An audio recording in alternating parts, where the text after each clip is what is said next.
Welcome class. So in this lecture we will discuss about the assumption in the simple bending. ठीक है, bending equation derive करने में जो assumptions हम लोग एज्यूम करेंगे उन एजम्पशंस के बारे में बात करेंगे। इसके पहले हम लोगों ने थर्ड यूनिट स्टार्ट किया था।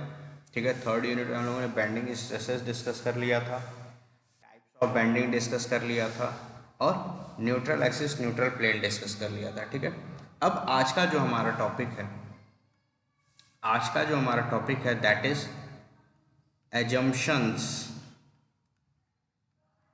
assumptions in theory of simple bending. In theory of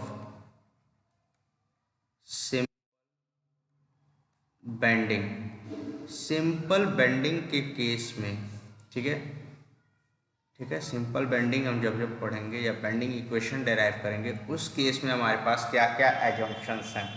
तो कुल टोटल हमारे पास 6 एजम्पशंस हैं, उनको वन बाय वन डिस्कस करते हैं। तो द फर्स्ट एजम्पशन, पहला एजम्पशन क्या है कि the material of the beam is homogeneous and isotropic. Material of the beam is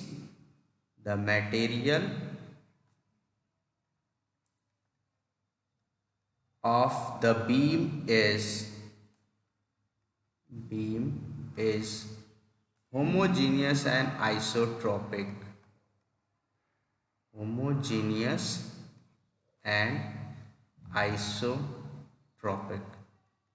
clear?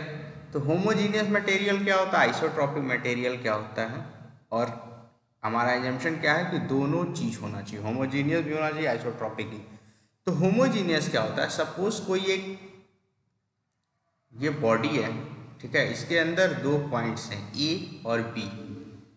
ये ए पॉइंट है, ये बी पॉइंट है, ठीक है, ये 2 पॉइंट्स हैं।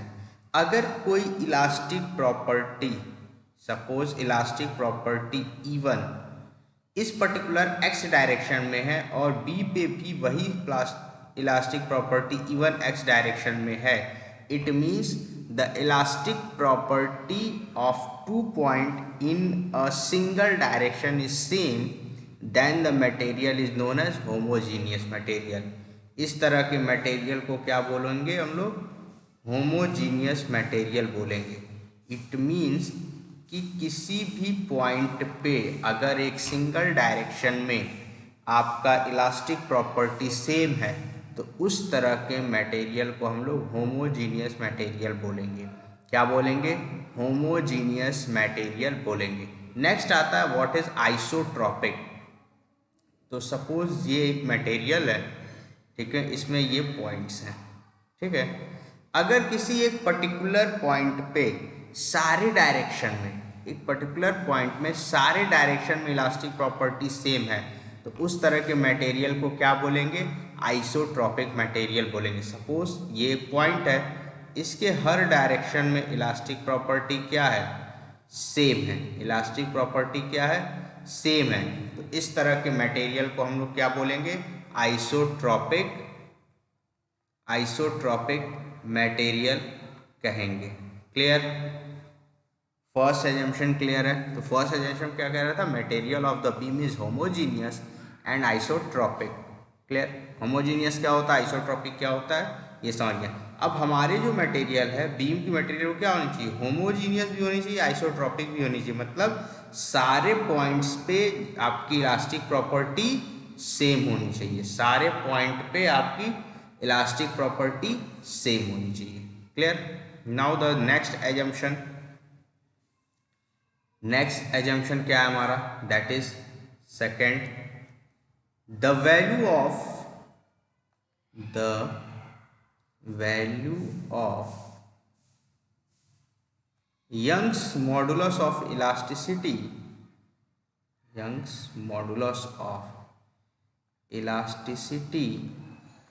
is the same in tension and compression. Suppose कोई एक मटेरियल है, उसमें क्या हो रहा है, टेंशन भी हो रहा है, कंप्रेशन भी हो रहा है, ठीक है, टेंशन भी हो रहा है, कंप्रेशन भी हो रहा है। लेकिन यंग्स मॉडुलस ऑफ इलास्टिसिटी की वैल्यू कैपिटल ई की वैल्यू क्या होनी चाहिए, दोनों में सेम होनी चाहिए, दोनों में सेम होनी चाहिए। ये हमारा सेकंड एजम्पशन है। सेकंड एजम्पशन क्या है कि capital E that is modulus of elasticity की वैल्यू चेंज नहीं होनी चाहिए। ठीक है, now the next assumption, third assumption is the transverse section which were plane before bending and remain plane after bending। मतलब जो ट्रांसवर्स सेक्शन है किसी बीम का वो क्या होना चाहिए, बेंडिंग के पहले और बेंडिंग के बाद हमेशा प्लेन दिखना चाहिए, मतलब उसमें कोई भी चेंजेस नहीं होना चाहिए। ओके, तो नेक्स्ट हमारा एजम्पशन क्या है, the transverse section which were plane before bending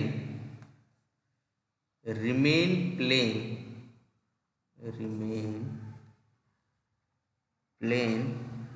after bending also. मतलब बेंडिंग के पहले और बेंडिंग के बाद ट्रांसवर्स सेक्शन में कोई भी चेंजेस नहीं आनी चाहिए, ट्रांसवर्स सेक्शन में कोई भी चेंजेस नहीं आनी चाहिए। Okay, now the next assumption is, next assumption क्या है हमारा कि the beam is initially straight, the beam is initially straight. जो बीम होना चाहिए हमारा क्या होना चाहिए, स्टार्टिंग में स्ट्रेट होना चाहिए, कोई भी चेंजेस नहीं होने चाहिए। And all longitudinal components, all longitudinal filaments, filaments यहाँ पे कंपोनेंट से ही है, bend into a circular arc with a common center of curvature, with a common center of curvature। Okay,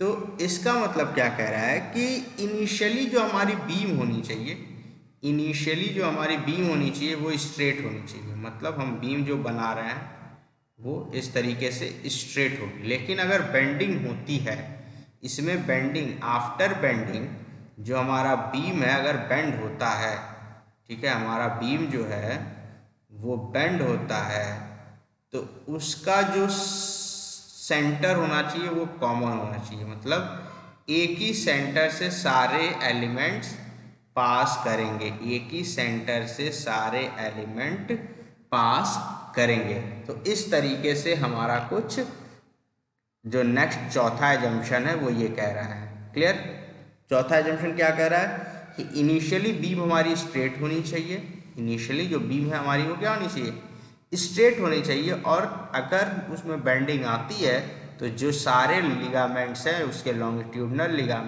filaments हैं, जो लॉन्गिट्यूडनल फिलामेंट्स है वो बेंड होंगे एक सर्कुलर आर्क के फॉर्म में। फिगर में देखिए एक सर्कुलर आर्क के फॉर्म में बेंड हुए हैं with common centre of curvature, एक कॉमन सेंटर ऑफ कर्वेचर के थ्रू। क्लियर, मतलब इस पूरे बीम का एक कॉमन सेंटर है, ठीक है, और उसका रेडियस आप आर मान लीजिए। ठीक है, नाउ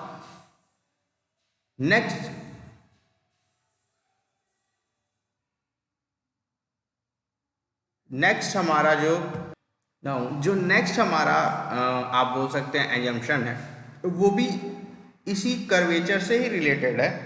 इसमें क्या कहा गया है कि द रेडियस ऑफ कर्वेचर, इसमें क्या कहा गया है, the radius of curvature is large as compare to the cross section, as compare to the cross section of the beam, cross section of the beam। ठीक है, जो हमारा R है, जो रेडियस ऑफ कर्वेचर है ये हमारे बीम के क्रॉस सेक्शन से बहुत बड़ा होगा। जाहिर सी बात है, पूरी बीम को बेंड कर रहे हैं, पूरी बीम को बेंड कर रहे हैं, तो जो हमारा रेडियस मिलेगा वो बहुत बड़ा मिलेगा।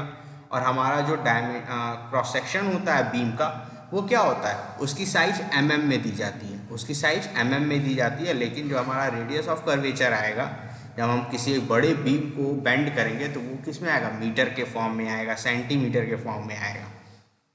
ठीक है, समझ रहे हैं। तो हम लोग एक और एग्जाम्पशन ले लेते हैं कि radius of curvature is large as compare to the cross section of the beam. ठीक है, नाउ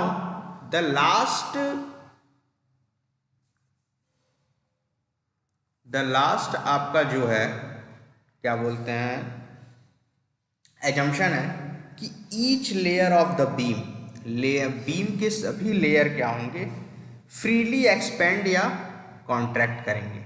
ठीक है, सभी लेयर बीम के फ्रीली एक्सपेंड और कॉन्ट्रैक्ट करेंगे। ठीक है, suppose right it, each layer of the beam is free to expand or contract independently of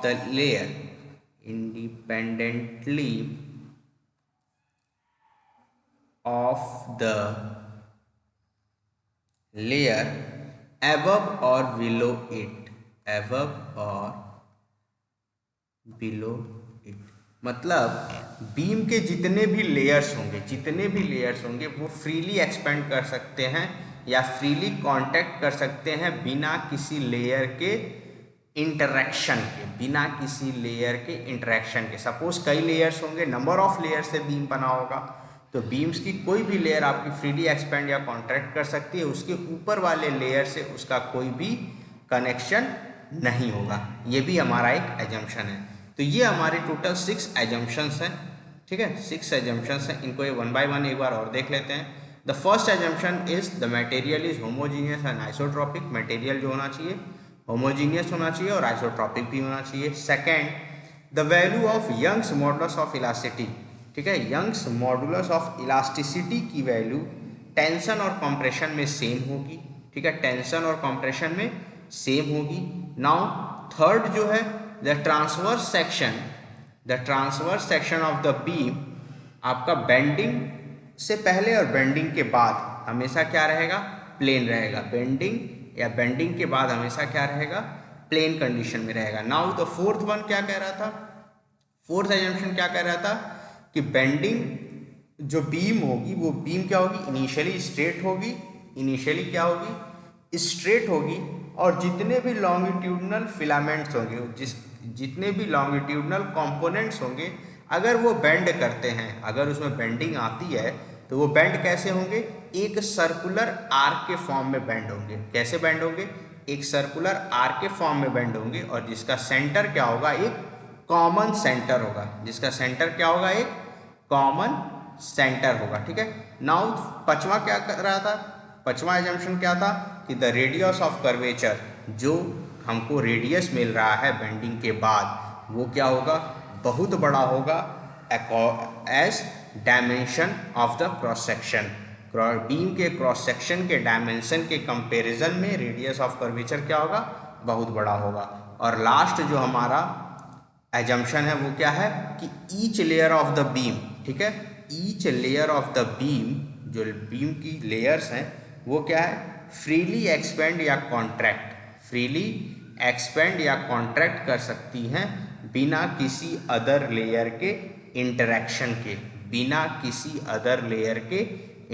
के। वो क्या कर सकती हैं, फ्रीली एक्सपेंड या कॉन्ट्रैक्ट कर सकती हैं। ठीक है, ये हमारे एजम्पशन थे। अब हम नेक्स्ट जो टॉपिक डिस्कस करेंगे दैट इज बेंडिंग इक्वेशन। हम लोग जो नेक्स्ट टॉपिक डिस्कस करेंगे दैट इज बेंडिंग इक्वेशन। ठीक है, दैट इज बेंडिंग इक्वेशन। तो बेंडिंग इक्वेशन क्या होता है हमारा, बेंडिंग इक्वेशन है आपका m/i is equal to sigma by Y is equal to E by R.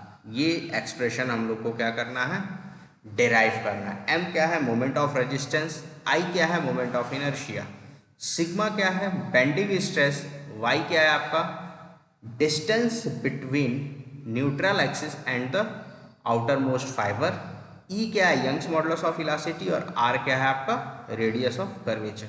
तो ये पर्टिकुलर इक्वेशन हम लोग को क्या करना है, डिराइव करना है अपने सिलेबस के अकॉर्डिंग। ठीक है, तो सबसे पहले इसका एक डायग्राम हम लोग ड्रॉ कर लेते हैं।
ये आपका न्यूट्रल एक्सिस, ठीक है।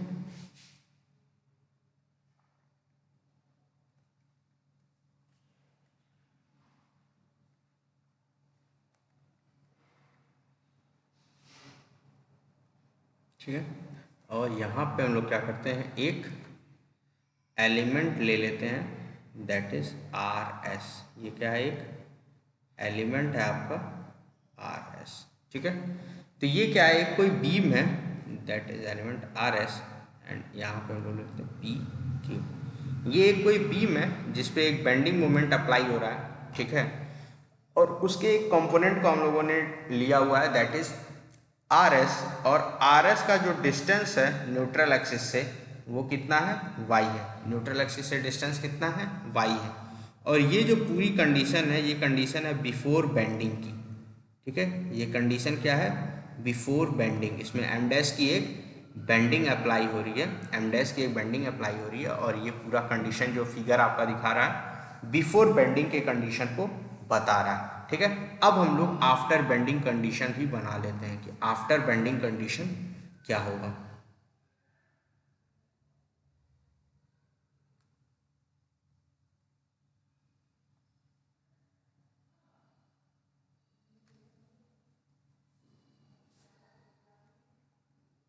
ठीक है, आफ्टर बेंडिंग कंडीशन बेंडिंग हो जाएगी तो कुछ इस तरह से फिगर आएगा आपका।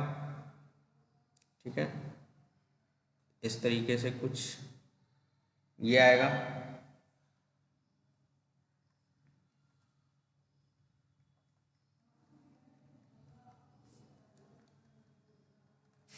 ठीक है, और यहाँ पे ये हो जाएगा P डैश, ये हो जाएगा Q डैश। ठीक है, और कंपोनेंट आपका जो है दैट इज इस तरीके से आ जाएगा, ये हो जाएगा R dash S dash. Distance में कोई चेंजेस हम नहीं मान रहे हैं, डिस्टेंस मान रहे हैं y ही रहेगा। ठीक है, और ये आपका एक कॉमन सेंटर ऑफ कर्वेचर से पास करेगा दैट इज O, और रेडियस कितना होगा, R होगा। ठीक है, रेडियस कितना होगा, R होगा, और ये आपका न्यूट्रल एक्सिस है, ये आपका न्यूट्रल एक्सिस है। क्लियर, ये आपका न्यूट्रल एक्सिस है। तो ये कंडीशन कहाँ की कंडीशन हो गई, figure 2 that is after bending, after bending. ठीक है, तो इन चीज़ों को हम लोग क्या करते हैं, नोट डाउन कर लेते हैं।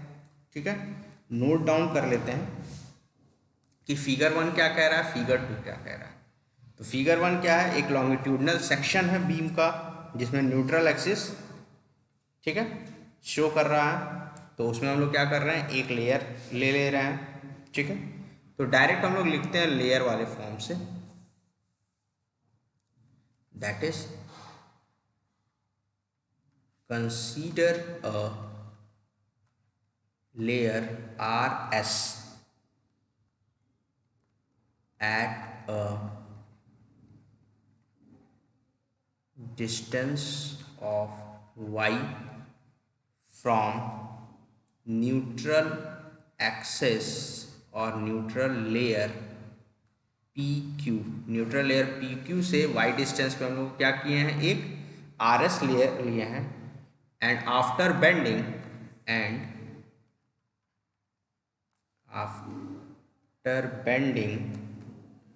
the layer becomes R dash S dash and P dash Q dash respectively. Clear, वो इस फॉर्म में चेंज हो गया, ठीक है। फिगर की कंसीडर हो गई। नाउ फ्रॉम फिगर 2 से हम लोग क्या लिख सकते हैं, फिगर 2 से अगर हम लोग देखा जाए तो हम लोग P डैश Q डैश को R इंटू अल्फा लिख सकते हैं, R इंटू अल्फा। अल्फा यहाँ पे ये एंगल हो गया, ठीक है, अल्फा क्या हो गया, ये एंगल हो गया। तो P डैश Q डैश को हम लोग क्या लिख सकते हैं, R into alpha. Similarly R dash S dash को क्या लिख सकते हैं, R minus Y into alpha, ठीक है। दैट इज हम लोग फॉर्मूला जो पढ़े हैं, arc is equal to angle is equal to arc is equal to distance, arc is equal to radius into angle, या angle is equal arc upon radius, angle is equal to arc upon radius. वही formula हम लोग यहाँ पे use करेंगे, ठीक है। तो ये दो चीजें हमको पता चल गई, ठीक है। तो इन दो चीजों को हम लोग नीचे लिख लेते हैं, that is from figure 2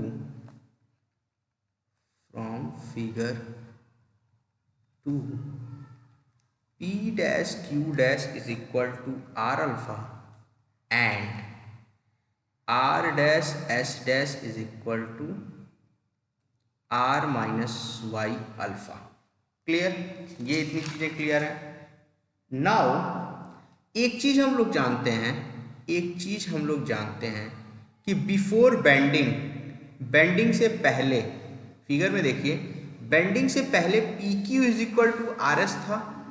bending से पहले PQ क्या था, RS के इक्वल था। तो यहां से हम लोग एक स्टेटमेंट लिख सकते हैं, before bending PQ is equal to RS। PQ क्या था, RS के इक्वल था। एंड एक चीज और हम लोग जानते हैं, दैट इज न्यूट्रल लेयर पे या न्यूट्रल सरफेस पे कोई भी डायमेंशन चेंज नहीं होता है। न्यूट्रल सरफेस पे कोई भी डायमेंशन चेंज नहीं होता है। It means PQ is equal to क्या होगा, P dash Q dash. PQ क्या होगा, PQ क्या होगा, P डैश Q डैश के इक्वल होगा। And PQ is equal to P dash Q dash, यहाँ ब्रैकेट में लिख लीजिए, because there is no dimensional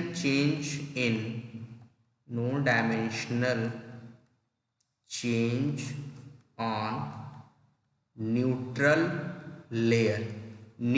layer पे कोई भी डायमेंशनल चेंज नहीं होता है, ठीक है।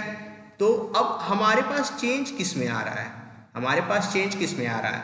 RS जो है वो R डैश S डैश में कन्वर्ट हो रहा है। RS क्या है, R डैश S डैश में कन्वर्ट हो रहा है। तो यहां से हम लोग लिख सकते हैं स्ट्रेन इन RS के केस में स्ट्रेन होगा तो इसका फॉर्मूला क्या होगा,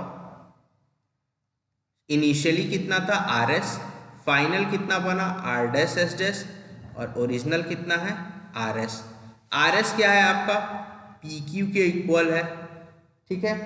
PQ के इक्वल है और PQ किसके इक्वल है, पी डैश क्यू डैश के इक्वल है। किसके इक्वल है? That is P dash Q dash के इक्वल है minus R dash S dash upon upon upon P dash Q dash. ठीक है, तो पी डैश क्यू डैश की वैल्यू कितनी है? R into alpha. R dash R dash की value कितनी है? R minus Y into alpha. और P dash Q dash R alpha. तो इसको जब हम लोग सॉल्व करेंगे that is strain in R S layer. R S layer में स्ट्रेन कितना आ गया? Y by R. कितना आ गया? Y by R. तो इसको हम लोग क्या मान लेते हैं? Equation number 1। इसको क्या मान लेते हैं? इक्वेशन 1। ठीक है, समझ में आ गया? स्ट्रेन इन आर एस निकाले। आर एस कितनी कन्वर्ट हुआ था? आर डैश एस डैश में। तो हम लोग मान लिए कि वैल्यू कॉम्प्रेस हो रही है। फिगर में देखिए वैल्यू क्या हो रही है? R dash S dash compress हो रहा है। ठीक है, तो आर डैश यहाँ से आर डैश स्ट्रेन निकालने के लिए क्या होता है? Initial length minus final length या final length minus initial length upon original length. तो यहाँ से हम लोग स्ट्रेन निकाल लेंगे आर एस लेयर में। ठीक है, अब स्ट्रेन क्या होता है? स्ट्रेन क्या होता है? स्ट्रेन क्या होता है आपका? स्ट्रेन को हम लोग और किस तरह लिख सकते हैं? Strain is equal to stress upon modulus of elasticity. ये लिख सकते हैं, ये लिख सकते हैं। दैट इज यहां से ये कर सकते हैं strain in R S is equal to stress in R S upon Young's modulus of elasticity. That is modulus of elasticity. ठीक है, हम लोग एज्यूम कर लेते हैं स्ट्रेस कितना है? दैट इज सिग्मा और इलास्टिसिटी कैपिटल ई। अब इस स्ट्रेन की वैल्यू को इक्वेशन नंबर 1 में पुट करते हैं। तो putting the value of strain in equation 1 में हम वैल्यू पुट करते हैं। तो what we get? We get sigma by E. Sigma by E is equal to Y by R और sigma by Y is equal to E by R. ठीक है, तो यहां से हम लोग ये देख रहे हैं कि हमारा 50% एक्सप्रेशन सॉल्व हो गया। 50% एक्सप्रेशन सॉल्व हो गया। 50% एक्सप्रेशन हमारा सॉल्व हो गया। ठीक है, तो ये चीजें पता है सबको। स्ट्रेन निकाल लिया हम लोग। स्ट्रेन निकाले that is initial change in dimension upon original dimension. तो चेंज इन डायमेंशन निकाला तो R dash minus R dash S dash. R S किसके इक्वल है? पी क्यू के इक्वल है। यहां आप लिख लो that is R S is equal to P Q and P Q is equal to P dash Q dash. और P dash Q dash R S की जगह हम लोग क्या लिख सकते हैं? पी डैश क्यू डैश लिख सकते हैं। और पी डैश क्यू डैश की वैल्यू आर अल्फा यहाँ से वैल्यू पुट किए दैट इज आ गया आपका वाई बाई आर। अब स्ट्रेन की वैल्यू हम लोग जानते हैं दैट इज यहाँ पे लिख लीजिए we know that strain is equal to stress upon modulus of elasticity. तो स्ट्रेन इन आर एस क्या हो जाएगा? Stress in R S upon modulus of elasticity that is sigma by E. उस value को इक्वेशन नंबर 1 में put किए और हम लोगों को ये इक्वेशन मिल गया that is sigma by Y is equal to E by R. E by R. अब हम लोग क्या करते हैं? अब हम लोग क्या करेंगे? पर्टिकुलर जो बीम था उसके क्रॉस सेक्शन को अज्यूम करते हैं। ठीक है, अब क्या करते हैं हम लोग? क्रॉस सेक्शन अज्यूम करते हैं उस पर्टिकुलर बीम का।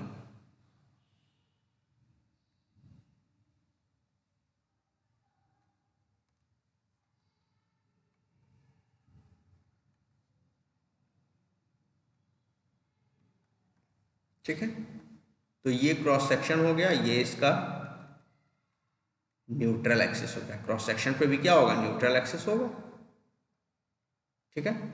और एक क्या करते हैं हम लोग, स्ट्रिप अज्यूम कर लेते हैं। एक क्या करते हैं, स्ट्रिप एज्यूम करते हैं, ठीक है, जिसका एरिया कितना है, डेल्टा ए। और ये जो स्ट्रिप है वो y डिस्टेंस पे है न्यूट्रल एक्सिस से।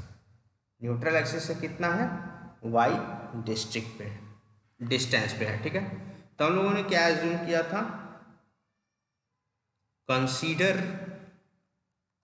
The cross section of the beam, consider the cross section of the beam.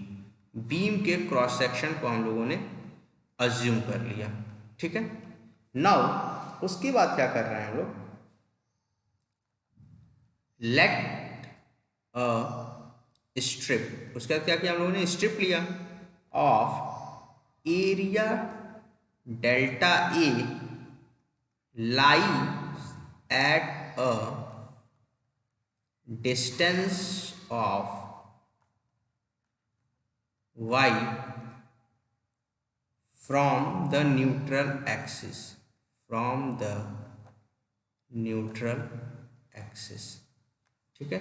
y distance पे लाई कर रहा है, as shown in figure, as shown in figure, figure third, इसको फिगर थर्ड मान लीजिए आप, ठीक है, जैसा कि फिगर थर्ड में दिखाया गया है। क्लियर, ठीक है, ये इतनी चीजें क्लियर है। अब अगर उस पर्टिकुलर स्ट्रिप का फोर्स निकाला जाए, अब उस पर्टिकुलर स्ट्रिप का कितना फोर्स लग रहा है वो निकाला जाए, that is force on the strip, ठीक है।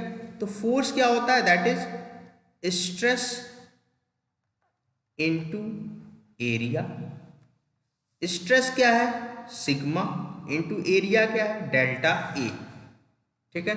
अब from equation to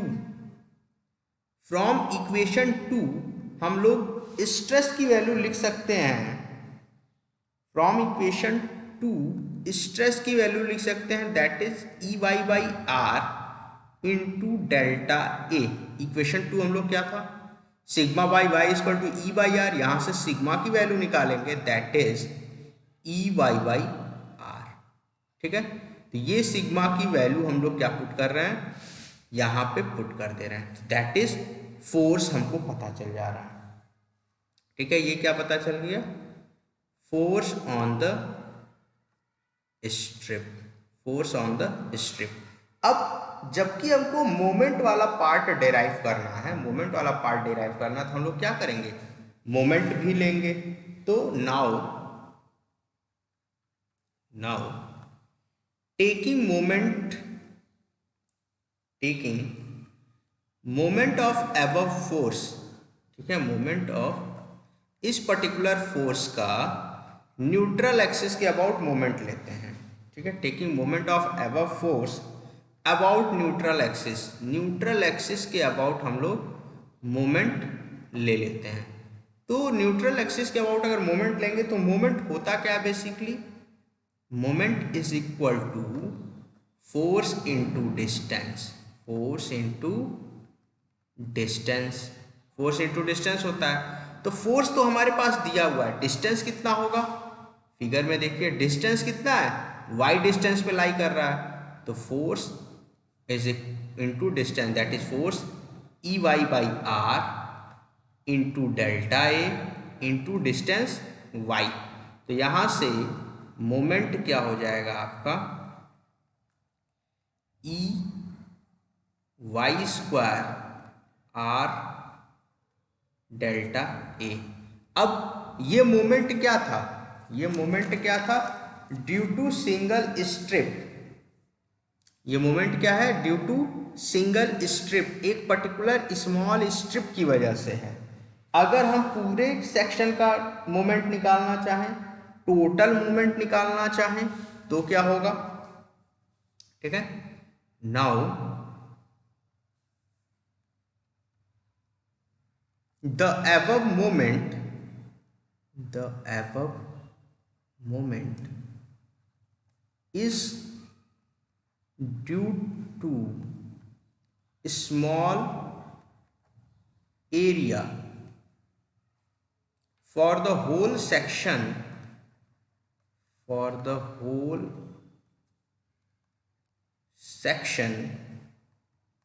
the total moment is calculated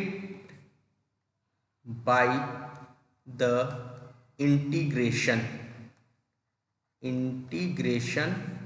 of small moment. हम लोग कैसे फाइंड आउट करेंगे? स्मॉल मोमेंट का इंटीग्रेशन लेंगे। तो स्मॉल मोमेंट का इंटीग्रेशन लेंगे तो that is capital M is equal to integration of small m, that is small m क्या था? E/r y² into del A. E/r क्या है आपका? कांस्टेंट है, E/r आपका ब्रैकेट बाहर आ जाएगा और y² dA क्या हो जाएगा? आपका मोमेंट हो जाएगा, टोटल मोमेंट हो जाएगा, जिसको हम लोग कैपिटल M से रिप्रेजेंट कर रहे हैं। ठीक है, अब यहाँ पे बात आती है कि E/r, E modulus of elasticity, R radius of curvature, and ये जो कंपोनेंट है integration of y² dA, this is known as moment of inertia. इसको हम लोग क्या बोलते हैं? मोमेंट ऑफ इनर्शिया बोलते हैं। तो यहां से इक्वेशन बन जाएगा m is equal to E/r where summation of y² del a is moment of inertia. ये क्या है? मोमेंट ऑफ इनर्शिया है। ठीक है, ये क्या है? Moment of inertia. ठीक है, तो यहां से इक्वेशन हमारा बन जाएगा that is m/i is equal to E/r, m/i is equal to E/r। Okay, and this is equation number 4। ये इक्वेशन नंबर क्या है आपका? 4 है। इक्वेशन नंबर 4 है। क्लियर? इक्वेशन नंबर 4 है। अब हम क्या करेंगे? इक्वेशन नंबर 2 और 4 को कंपेयर करेंगे। इक्वेशन नंबर 2 और 4 को कंपेयर करेंगे। Comparing equation 2 and 4, equation number 2 और 4 को कंपेयर किए तो जो हमारे पास इक्वेशन आई that is m/i is equal to σ/y is equal to E/r। Okay, तो ये जो हमारा रिलेशन होता है इज द बेंडिंग इक्वेशन। इसको हम लोग क्या बोलते हैं? बेंडिंग इक्वेशन कहते हैं। इसको हम लोग क्या कहते हैं? बेंडिंग इक्वेशन कहते हैं। क्लियर? ठीक है, अब एक बार सारे नॉमेनक्लेचर्स को हम लोग समझ लेते हैं। दैट इज वेयर m क्या है आपका? Moment of resistance. m को हम लोग क्या बोलेंगे? Moment of resistance. ठीक है, ये वही मोमेंट है जो सिर्फ बेंडिंग स्ट्रेस के कारण जनरेट हो रहा है। बेंडिंग स्ट्रेस के कारण जनरेट हो रहा है। ठीक है, now I, what is I? I is moment of inertia. I क्या है? मोमेंट ऑफ इनर्शिया अबाउट, या moment of inertia of the section, पूरा कंप्लीट लिखते हैं। Moment of inertia of the section about neutral axis, about neutral axis, neutral axis का about. ठीक है, what is sigma? Sigma is nothing, is the bending stress, is the bending stress. Okay, now what is y? y is the distance between, is the distance between element and the neutral axis, element and neutral axis, neutral axis. What is E?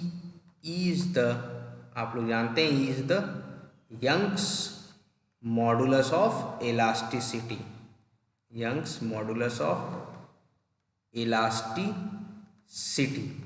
And now last, that is R, is the radius of curvature of neutral axis, of neutral axis, neutral axis के along radius of curvature है। तो ये हमारा हो गया bending equation. ठीक है, इस तरीके से हम लोग बेंडिंग इक्वेशन डिराइव करेंगे। ठीक है, एक बार और सभी लोग देख लेते हैं बेंडिंग इक्वेशन कैसे डिराइव हुआ है। ठीक है, तो सबसे पहले हम लोगों ने क्या किया, एक बीम लिया जिसमें एक लेयर एज्यूम किया RS और एक न्यूट्रल लेयर जो आपका था वो PQ। ठीक है, बिफोर बेंडिंग सब कुछ नॉर्मल था, कुछ नहीं हुआ था। बेंडिंग अप्लाई किया, बेंड हुआ, बीम हमारी क्या हुई, बेंड हो गई। बेंड हुई in the sagging condition, sagging condition में बेंड हुई है। ठीक है, और हमने जो हमारा लेयर था वो R' हो गया और जो न्यूट्रल लेयर था P' हो गया। तो P' के अलॉन्ग हमें क्या कि कॉमन कर्वेचर हमको मिलेगा, तो रेडियस ऑफ कर्वेचर। ठीक है, तो P' की वैल्यू हो जाएगी R इंटू अल्फा, फिगर में देखिए दैट इज R अल्फा, और R' की वैल्यू हो जाएगी R minus Y into alpha. ठीक है, यहाँ से हम लोगों ने इसको वैल्यू निकाल लिया। अब उसके बाद हम लोगों ने क्या किया, स्ट्रेन निकाला RS में, RS में कितना स्ट्रेन आया, तो RS में जो स्ट्रेन आया, ठीक है, वो निकाला RS minus R' upon RS।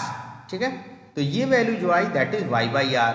और हम लोग जानते हैं स्ट्रेन क्या होता है, stress upon modulus of elasticity, तो उसको क्या किया, इक्वेट कर दिया। वहां से हमको एक 50% ऑफ द रिलेशनशिप मिल गया, that is sigma by Y is equal to E/R। अब नेक्स्ट 50% डेराइव करने के लिए हम लोगों ने क्या किया, क्रॉस सेक्शन एज्यूम किया, दैट इज एक पर्टिकुलर उसी बीम का क्रॉस सेक्शन लिया। क्रॉस सेक्शन में क्या किया, एक स्मॉल एरिया का एलिमेंट लिया, दैट इज डेल्टा ए।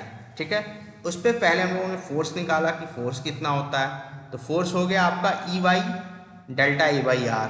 ठीक है, फिर हम लोग को मोमेंट चाहिए, तो हम लोगों ने मोमेंट भी निकाला उस स्मॉल एरिया का, तो उस स्मॉल एरिया का मोमेंट आया दैट इज EY² Δ/A/R। ठीक है, अब मोमेंट थ्रू स्मॉल एरिया था तो हमको पूरे एरिया का भी मोमेंट चाहिए, फुल मोमेंट। उस मोमेंट को हम लोग क्या बोलते हैं, मोमेंट ऑफ रेजिस्टेंस बोलते हैं। ठीक है, इंटीग्रेट करके वो भी निकाला, और वहाँ से हमारे पास एक कांस्टेंट आया that is integration of Y² Δ/A। और इंटीग्रेशन ऑफ Y² Δ/A आप मैकेनिक्स में पढ़ चुके हैं, इसको हम लोग बोलते हैं moment of inertia. Moment of inertia इसको बोलते हैं। तो मोमेंट ऑफ इनर्शिया अगर ये है तो M/I is equal to E/R आ जाएगा हमारा सेकेंड इक्वेशन। दोनों इक्वेशन को हम लोगों ने इक्वेट किया और वहां से हमारा क्या आ गया, बेंडिंग इक्वेशन आ गया, that is M/I equal to sigma by Y equal to E/R। Clear, M क्या है, मोमेंट ऑफ रेजिस्टेंस, I क्या है, moment of inertia of the section about neutral axis, sigma क्या है, बेंडिंग स्ट्रेस, Y क्या है, distance between the element and neutral axis, E क्या है, Young's modulus of elasticity, and R क्या है, रेडियस ऑफ कर्वेचर। क्लियर, ठीक है। अब एक चीज नोट के फॉर्म में हम लोग लिख लेते हैं। ठीक है, वो क्या है कि जब भी हम न्यूमेरिकल सॉल्व करेंगे तो हमको y की वैल्यू एलिमेंट नहीं देगा, y की वैल्यू ये नहीं बताएगा कि हमको एलिमेंट लेना है या ये लेना है या वो लेना है। ठीक है, y की वैल्यू हमको क्या देगा, डायरेक्ट वैल्यू दे देगा। y की वैल्यू क्या होगा, डायरेक्ट हमको वैल्यू फाइंड आउट करनी होगी। तो इन न्यूमेरिकल के केस में, ठीक है, यहाँ पे एक नोट लिख लेते हैं,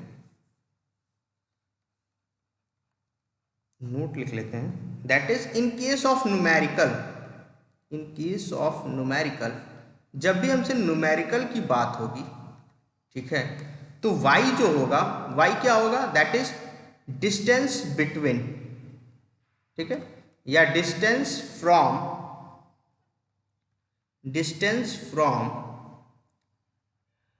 neutral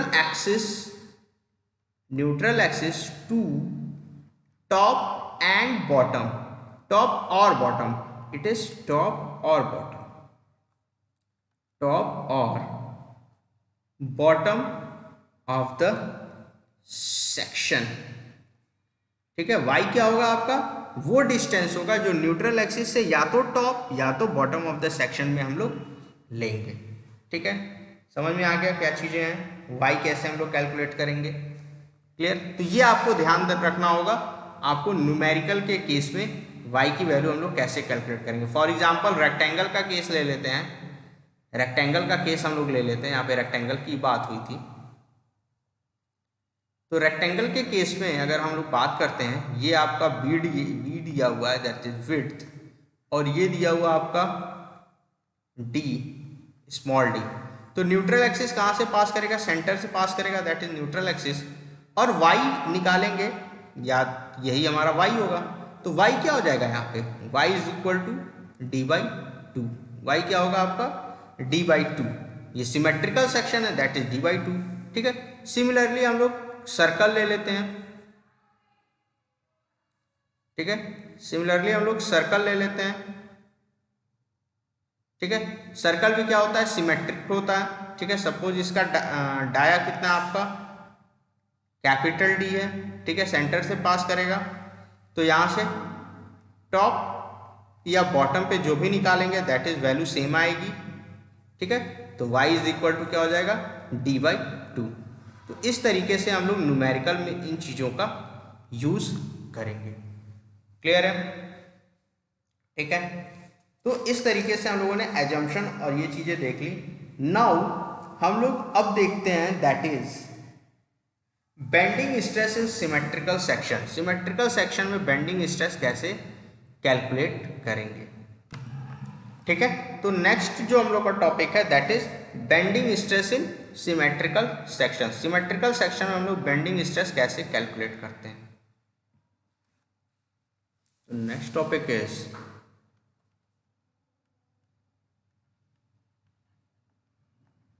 bending stresses in symmetrical section. हम लोग इसको दो फॉर्म में पढ़ लेंगे, एक सिमेट्रिकल पढ़ेंगे और एक अनसिमेट्रिकल सेक्शन में पढ़ लेंगे। ठीक है, तो सबसे पहले हम लोग सिमेट्रिकल सेक्शन की बात करते हैं। ठीक है, तो बेंडिंग स्ट्रेस हम लोग को फाइंड आउट करना है सिमेट्रिकल सेक्शन में। तो सिमेट्रिकल सेक्शन में सभी लोग जैसे जानते होंगे कि आपका मैक्सिमम जो सिमेट्रिकल सेक्शन है दैट इज आई हो गया, सिमेट्रिकल आई भी होता है, अनसिमेट्रिकल रेक्टेंगल और सर्कल पे क्वेश्चन ज़्यादा आएंगे आपके। ठीक है, तो हम लोग का बेंडिंग, सबसे पहले हम लोग क्या लिखेंगे, bending equation, that is bending equation. तो बेंडिंग इक्वेशन क्या होगा आपका, अभी हम लोग डिराइव किए, that is m by I is equal to sigma by Y is equal to E by R. ठीक है, तो सिमेट्रिकल सेक्शन में अगर i और y की वैल्यू, i की वैल्यू कांस्टेंट होती है, m की वैल्यू कांस्टेंट ही होगी लगभग, e की वैल्यू कांस्टेंट होती है, r भी आपका क्या होगा, कांस्टेंट होगा सिमेट्रिकल सेक्शन के लिए। ठीक है, तो अगर यहां से हमको स्ट्रेस निकालना है, तो यहां से स्ट्रेस निकालना है, तो स्ट्रेस की वैल्यू क्या हो जाएगी आपकी। ठीक है, एक बार क्या लिख सकते हैं, that is sigma by Y is equal to E by R, and और क्या लिख सकते हैं, sigma by Y is equal to m by I. ये दोनों इक्वेशन हम लोग लिख सकते हैं बेंडिंग इक्वेशन से। ठीक है, इन दो बेंडिंग इक्वेशन से ये दोनों इक्वेशन हम लोग लिख सकते हैं। ठीक है, अगर हम लोग बात करते हैं, अगर हमसे पूछा जाए कि मैक्सिमम बेंडिंग स्ट्रेस, यहां से क्या होगा, सपोज इक्वेशन 1 है, इक्वेशन 1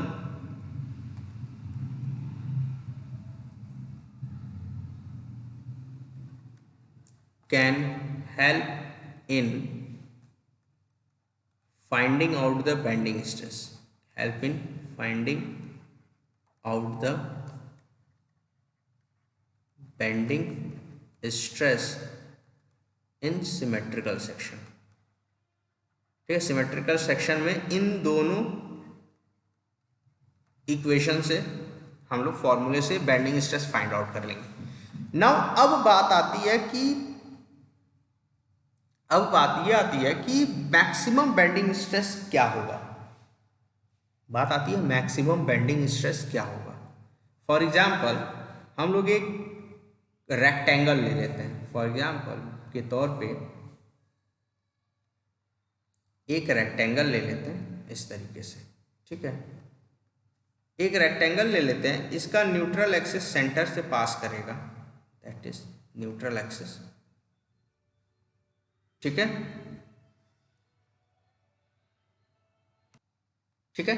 तो ये आपका एक सेक्शन ले लें रेक्टेंगुलर, तो ये क्या है आपका एक सिमेट्रिकल सेक्शन है, ठीक है। तो ये आपका अगर विड्थ हो गया, ठीक है, और ये इसका क्या हो गया डेप्थ हो गया, दैट इज डी।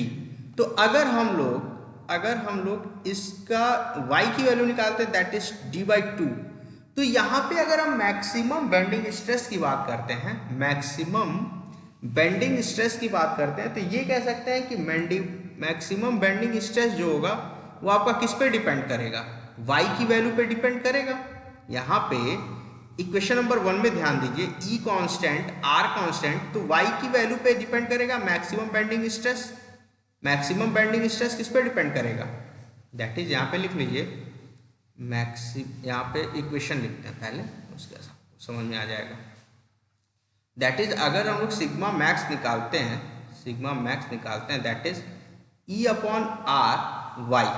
अब अगर y मैक्सिमम होगा, क्योंकि E कांस्टेंट है, R भी कांस्टेंट है, E भी कांस्टेंट है, R भी कांस्टेंट है, तो y क्या होगा मैक्सिमम होगा।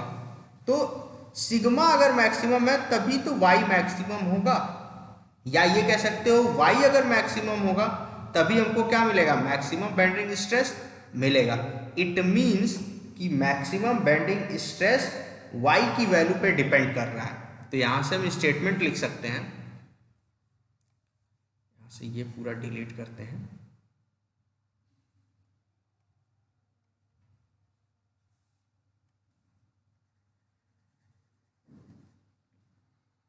यहां से ये लिख सकते हैं, दैट इज बेंडिंग स्ट्रेस और maximum bending stress is depend upon that is value of y। अगर y की वैल्यू मैक्सिमम है तो फॉर मैक्सिमम बेंडिंग तो y should be maximum, y क्या होना चाहिए, मैक्सिमम होना चाहिए। तो यहां से एक चीज हम लोग लिख सकते हैं, दैट इज एक और इक्वेशन हमारे पास आ जाएगा, sigma max is equal to E/R y max and sigma max is equal to M/I y max. तो मैक्सिमम बेंडिंग स्ट्रेस निकालने के लिए हम लोग को y की वैल्यू मैक्सिमम चाहिए और उसको हम लोग क्या करेंगे, यूज करेंगे। क्लियर रेक्टेंगल वाला कैसे सेक्शन समझ में आ गया, ठीक है। एक चीज और यहाँ पे हम लोग नोट करके लिख सकते हैं, नोट करके क्या लिख सकते हैं कि y की वैल्यू मैक्सिमम कहाँ हो सकती है। तो आप रेक्टेंगल के केस में देखिए, y की वैल्यू कहाँ पे मैक्सिमम है, या तो टॉप पे मैक्सिमम होगी या बॉटम पे मैक्सिमम होगी, या तो टॉप पे मैक्सिमम होगी या बॉटम पे मैक्सिमम होगी। तो नोट में ये लिखा जा सकता है कि the value of y will be maximum eight top और बॉटम लेयर। y की वैल्यू कहाँ मैक्सिमम हो सकती है, या तो टॉप लेयर पे मैक्सिमम हो सकती है या फिर बॉटम लेयर पे मैक्सिमम हो सकती है, ठीक है। तो यहाँ पे ये चीजें लिखी जा सकती हैं, that is the value of y will be maximum at the top layer और बॉटम लेयर। y की वैल्यू कहाँ पे मैक्सिमम हो सकती है, या तो टॉप पे मैक्सिमम हो सकती है या बॉटम पे मैक्सिमम हो सकती है। क्लियर। ये इतनी चीज़ें क्लियर है। इस फॉर्मूले का यूज़ करके हम लोग निकाल सकते हैं मैक्सिमम बेंडिंग स्ट्रेस। क्लियर? आपको रेक्टेंगल का और सर्कुलर सेक्शन का बता दिया, वाई कैसे निकलता है, that is Y equal to dy/2 दोनों का होगा। ठीक है। सिमिलरली आई सेक्शन में, आई सेक्शन निकालने के लिए हम लोग क्या करेंगे, आई सेक्शन का अगर आई सेक्शन का निकालना होगा, दैट इज आई सेक्शन का निकालने के लिए हम लोग को CG निकालना पड़ेगा, दैट इज सेंट्रॉयड।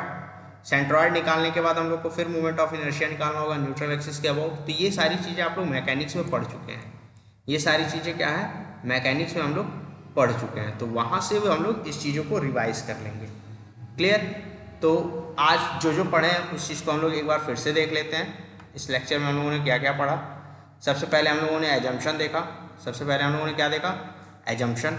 6 एजम्पशंस थे हमारे। 6 एजम्पशन क्या थे, मटेरियल होमोजीनियस, आइसोट्रॉपिक, इलास्टिसिटी जो होती है मॉडुलस ऑफ इलास्टिसिटी वो टेंशन कंप्रेशन में सेम होनी चाहिए। ठीक है। नेक्स्ट ट्रांसवर्स सेक्शन जो है प्लेन होना चाहिए बिफोर बेंडिंग आफ्टर बेंडिंग। जो बीम होनी चाहिए स्ट्रेट होनी चाहिए और सारे लॉन्गिट्यूडनल एक साथ बेंड करेंगे कॉमन सेंटर में। ठीक है।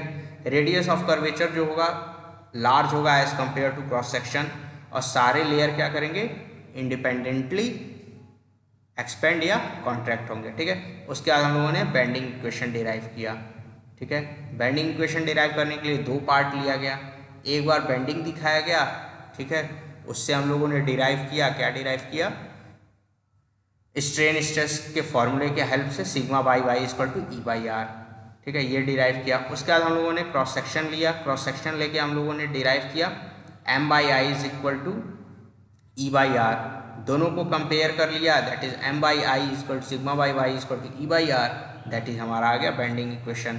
बेंडिंग इक्वेशन आ गया, दैट इज M क्या है moment of resistance, I moment of inertia, bending stresses, Y distance neutral axis, and E modulus of elasticity and R radius of curvature. फिर हम लोगों ने देख लिया कि bending stresses in symmetrical section कैसे कैलकुलेट करेंगे। ठीक है। तो आज के लेक्चर में इतना ही रहने देते हैं। नेक्स्ट लेक्चर से हम लोग न्यूमेरिकल पोर्शन भी स्टार्ट करेंगे। ठीक है। बेंडिंग स्ट्रेसेस का, बेंडिंग स्ट्रेसेस का क्या स्टार्ट करेंगे, न्यूमेरिकल पोर्शन भी स्टार्ट करेंगे। और उसके बाद फिर हम लोग आगे जो नेक्स्ट थ्योरेटिकल टॉपिक है दैट इज सेक्शन मॉडुलस, उसको डिस्कस करेंगे। ठीक है। 1-2 न्यूमेरिकल सॉल्व करेंगे। न्यूमेरिकल सॉल्व करने के बाद हम लोग फिर सेक्शन मॉडुलस, ठीक है, क्या सेक्शन मॉडुलस कैसे कैलकुलेट करते हैं, सेक्शन मॉडुलस होता क्या है, इसके बारे में डिस्कस करेंगे। Okay, thank you class.